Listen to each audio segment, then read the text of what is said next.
शैतानिर्रजीम बिस्मिल्लाहिर्रहमानिर्रहीम। मलिक आबिद हसन आवाज़ जमहूर की आवाज़ से आपसे मुखातिब हूँ। सामईन इकराम, मुसलमानों के नज़दीक आखिरी ज़माने में इमाम मेहदी का ज़ुहूर होगा, जो क़यामत से कबल दुनिया में तशरीफ़ लाएंगे और दुनिया से जुल्म का खात्मा करेंगे और नाइंसाफ़ी और जबर का खात्मा करेंगे। इस्लामी दुनिया में मेहदी का दावा करने वाली कई शख्सियात जो है वो सामने आई।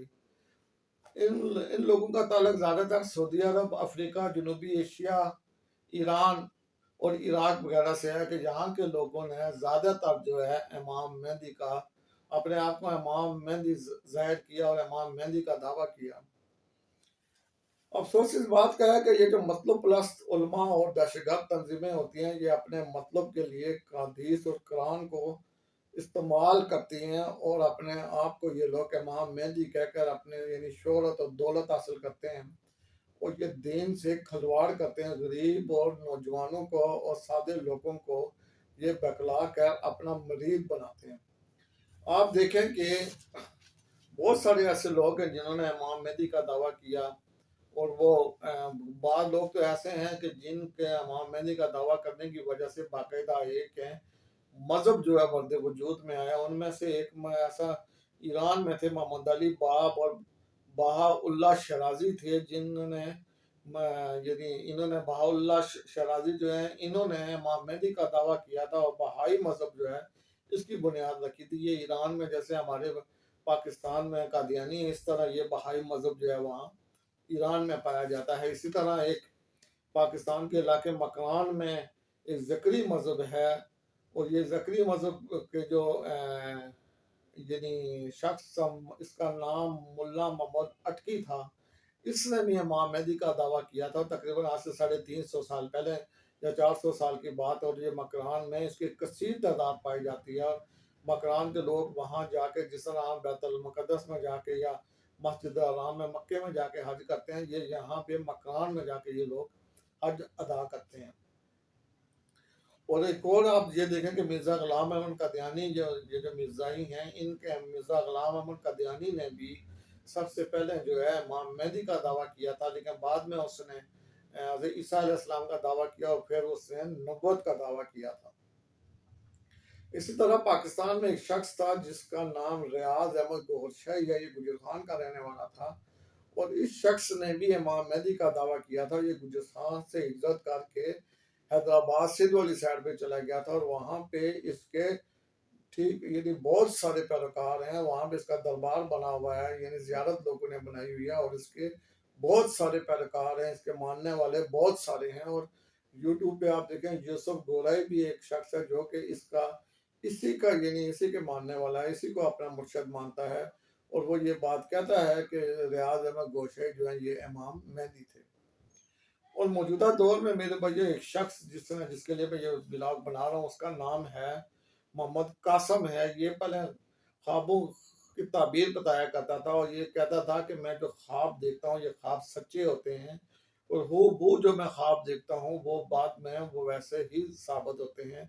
तो इसने इसका यूट्यूब चैनल है पीके मोहम्मद कासम के नाम से, तो वहाँ पे इसने बाकायदा अपनी वीडियो और ख्वाब जो है वो शेयर किए हुए हैं। तो इस शख्स ने भी अब इमाम मेहदी का दावा कर दिया है। ये लाहौर का रहने वाला है और इसकी ज़्यादातर जो तशरीह है वो उवैर नसीर नामी एक शख्स करता है, जिसको मैंने यूट्यूब चैनल पे सुना है और वो मुझे अच्छा पढ़ा लिखा शख्स लगता है, मुझे अफ़ज़ कुरान लगता है, लेकिन वो मोहम्मद कासम को जो है इमाम मेहदी का दर्जा देता है और वो कहता है कि आप बाकायदा अफवाज पाकिस्तान को वो ये चीफ ऑफ आर्मी स्टाफ को और पाकिस्तानी गवर्नमेंट को ये कह रहे हैं कि आप मोहम्मद कासम पे हाथ पे बैत कर लें और शिर्क से तौबा करें, नहीं तो इस मुल्क में कुफर का राज हो जाएगा और दुनिया उस वक्त तक अमन नहीं आएगा पाकिस्तान में और इस्लामी दुनिया में जब तक कि मोहम्मद कासम को जो है इमाम मेहदी ना मानकर इस पे हाथ पे बैत ना की जाए।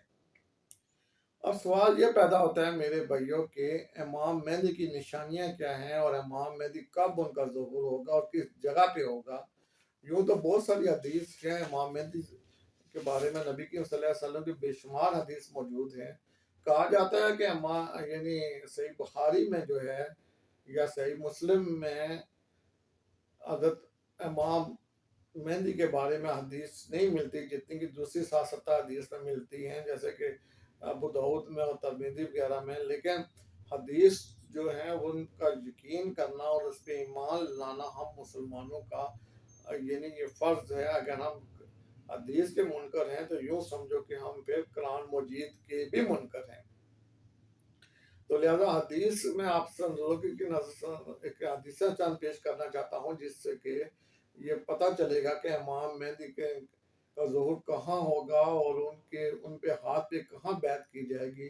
तो कुछ हदीसें मैं आपकी नज़र पेश करना चाहता हूँ कि अब्दुल्ला बिन मसऊद फरमाते हैं कि ये दुनिया ख़त्म नहीं होगी जब तक कि अहले बैत में से किसी की हुकूमत अरब पे राज ना करेगी। यानी कि जब तक अरब में अहले बैत यानी हज़रत अली रज़ी अल्लाह तआला अन्हु की औलाद और हज़रत फातिमा की बातन से जो औलाद होगी, यानी इमाम हुसैन और इमाम हुसैन की औलाद, जब तक के अरब में उनकी खिलाफत नहीं होगी, उनकी हुकूमत नहीं होगी, तब तक जो है ये दुनिया जो है ये फ़ना नहीं होगी। और ये बात याद रखें कि इस वक़्त तक अरब में अहले बैत यानी हज़रत अली की औलाद से किसी ने भी जो है वो वहाँ पे हुकूमत नहीं की। हज़रत अली रज़ी अल्लाह तआला अन्हु की जो गवर्नमेंट थी वो भी आपको पता है कि यानी मक्के और मदीने और बगदाद तक थी, और उसके बाद जो है आगे जो गवर्नमेंट थी वो अमीर मुआविया की थी। इसी तरह इमाम हसन जब 6 माह के लिए उनके उनके बाद जब गवर्नमेंट आई तो तब भी अमीर मुआविया की गवर्नमेंट जो है वो दमिश्क में यानी शाम में और उन इलाकों में मिस्र वगैरह में जो है हज़रत इमाम यानी अमीर मुआविया की गवर्नमेंट थी। तो बाद में फिर इमाम हुसैन ने सुलह करके अपनी गवर्नमेंट जो है वो उन्होंने अमीर मुआविया के हाथ पे बैत कर ली थी। तो इसका मतलब ये हुआ कि जब तक के अरब में अहले बैत की हुकूमत नहीं होगी तब तक जो है वो क़यामत नहीं होगी। अहले बैत से मुराद ये है कि इमाम मेहदी की जब तक हुकूमत नहीं होगी। और एक और हदीस है कि नबी करीम सल्लल्लाहु अलैहि वसल्लम ने का फरमान है कि अगर ये दुनिया ख़त्म भी हो जाए तो एक दिन बाकी रहे तो अल्लाह इस दिन को लंबा कर देगा और मेरे अहले बैत से अरब में एक हुक्मरान पैदा करेगा जिसका नाम मेरे नाम यानी मोहम्मद होगा और इसके वालिद मेरे वालिद यानी उसका नाम अब्दुल्ला होगा। यानी इमाम मेहदी जो होंगे उनका नाम जो होगा मोहम्मद होगा, लेकिन उनका लक़ब जो होगा वो इमाम मेहदी होगा, और उनके वालिद का नाम जो होगा वो अब्दुल्ला होगा। एक और हदीस है मेरे भाइयों, हुज़ूर सल्लल्लाहु अलैहि वसल्लम ने फरमाया कि इमाम मेहदी मुझसे होंगे और रोशन पेशानी वाले लंबी नाक वाले होंगे। वो ज़मीन को बांट देंगे इंसाफ से जो जुल्म से बरी होगी, और 7 बरस तक हुकूमत करेंगे। अरब में खिलाफत का दौर शुरू होगा और 7 बरस तक रहेगा। इसी तरह मेरे भाइयों एक हदीस है हज़रत उम्मे सलमा ने रज़ियल्लाहु ताला अन्हा की रिवायत है, यानी फरमाया नबी के सल्लल्लाहु अलैहि वसल्लम फरमाया, हज़रत उम्मे सलमा जो है नबी के सल्लल्लाहु अलैहि वसल्लम की ज़ौजा मुबारक थी, कि हज़रत सलमा ने से रिवायत करती हैं कि मेहंदी मेरे अहले बैत यानी फातिमा की औलाद में से होंगे। और एक और जगह उम्मे सलमा फरमाती हैं कि मदीने में एक शख्स मक्का में जाकर छुप जाएगा, यानी जब दुनिया में जुल्म सितम तमाम होगा, कत्ल गारत आम होगी, इस्लाम बराए नाम होगा, उम्मत मुस्लिमा आपस में लड़ रही होंगी, इंसाफ दुनिया से उठ चुका होगा, तो अल्लाह एक नूर पैदा करेगा जो मेरे अहले बैत में से होगा। इसका मतलब यह हुआ मेरे भाइयों के इमाम मेहदी का जो ज़हूर है वो मदीने में होगा, लेकिन वो उनके हाथ पे जो बैत की जाएगी वो मक्का में की जाएगी। मक्का में जिस जगह पे इनके यहाँ बैत की जाएगी उसे मकाम इब्राहिम कहते हैं, यानी हजर अस्वद के पास जो जगह होगी वहाँ पे लोग जो है इमाम मेहदी के हाथ पे बैत करेंगे। तो बात ये हुई कि एक पहली बात तो ये है कि इमाम मेहदी का ज़हूर जो है वो मक्का में होगा, यानी मक्का में वो ज़ाहिर होंगे, लेकिन उनकी पैदाश जो होगी वो मदीने की होगी, वो मदीने के रहने वाले होंगे, और वो अरब होंगे, वो अहले बैत से होंगे। हज़रत फातिमा ज़ोहरा रज़ियल्लाहु ताला अन्हा की यानी औलाद में से होंगे, हज़रत हुसैन या हज़रत हुसैन की औलाद में से होंगे, और उनका जो पैदाश या ज़हूर होगा वो मदीने में होगा, और वो ज़ाहिर जो होंगे वो मक्के में मकाम इब्राहिम पे होंगे, जो अस्वद के पास जो जगह है वहाँ पे लोग उनके हाथ पे बैत करेंगे। और एक और जगह पे हदीस में ये आता है कि एक लश्कर जो शाम पे जो है यहाँ पे कुफर की हुकूमत होगी, और जब इमाम मेहदी का ज़ुहूर होगा तो कुफर वहाँ शाम से एक लश्कर चलेगा जो कि इमाम मेहदी को शहीद करने के लिए या इनसे जंग करने के लिए मक्का की तरफ आएगा। तो एक मकाम इस लश्कर को लश्कर सिफानी इसका नाम होगा, और एक मकाम पे आके मदीने और मक्का के दरमियान एक मैदान में ये सारे का सारा लश्कर जो है वो दस जाएगा। तो इस तरह लोग जो है इमाम मेहदी पे यकीन करके फिर इमाम मेहदी के हाथ पे लोग बैत करना शुरू कर देंगे। फिर इमाम मेहदी यहाँ से काफिला लेकर, कहते हैं 70,000 लोगों का काफिला लेकर शाम, और शाम से मस्जिद अक्सा तक जाएंगे, और ये सारा इलाका इमाम मेहदी फतह करेंगे। फतह करने के बाद इमाम मेहदी वापस जब शाम दमिश्क में आके एक मस्जिद में फजर की नमाज अदा कर रहे होंगे, तो वहाँ पे मशरिकी मनार से हज़रत ईसा अलैहिस्सलाम का ज़ुहूर होगा। और ये बात आप याद रखेंगे, ये मैं फिर कभी किसी ब्लॉग में ये बात बताऊंगा कि हज़रत ईसा अलैहिस्सलाम जो है वो दज्जाल को और हजूज माजूज को शिकस्त देंगे। यानी दज्जाल का कत्ल जो है वो हज़रत ईसा अलैहिस्सलाम के हाथ से होगा। एक और बात मेरे भैया, नबी करीम सल्लल्लाहु अलैहि वसल्लम का फरमान है कि एक ऐसा ग्रोह होगा जो मुसलमानों को कत्ल करेगा, लेकिन वो बुत परस्त नहीं होगा, और वो लोग जो है मुसलमानों के साथ कत्ल गारत करेंगे और वो अपने आप को मुसलमान भी कहेंगे। और इन लोगों का जो खात्मा होगा, इनके जो आखिरी जो कमांडो होंगे या सिपाही होंगे या ये जो लोग होंगे, ये दज्जाल के साथी होंगे।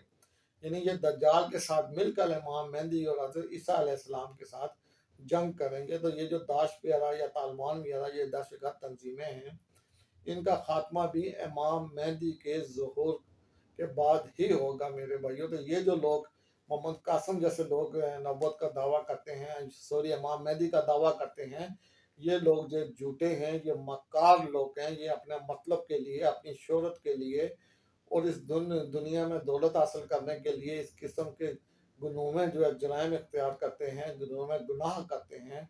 ये कुरान और हदीस से खिलवाड़ करने वाले लोग हैं मेरे भैया। तो ऐसे लोगों के बहकावे में कभी नहीं आना चाहिए, और इन लोगों के खिलाफ जिस जिस मुल्क में ये लोग इमाम मेहदी का दावा करते हैं, इन लोगों के खिलाफ कानून के मुताबिक कार्रवाई करनी चाहिए। और अल्लाह ताला से मेरी दुआ है कि अल्लाह ताला हमें हक पे चलने की तौफीक अता फरमाए, और हमें हक पे रहने की तौफीक अता फरमाए।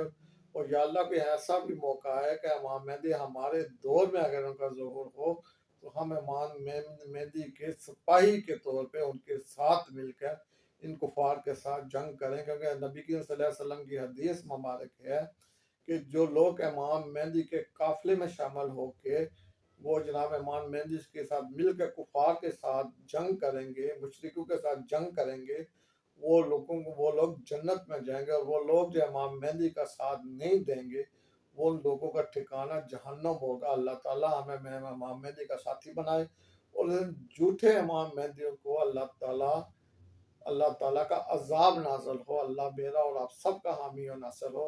अस्सलाम वालेकुम व रहमतुल्लाहि व बरकातहू।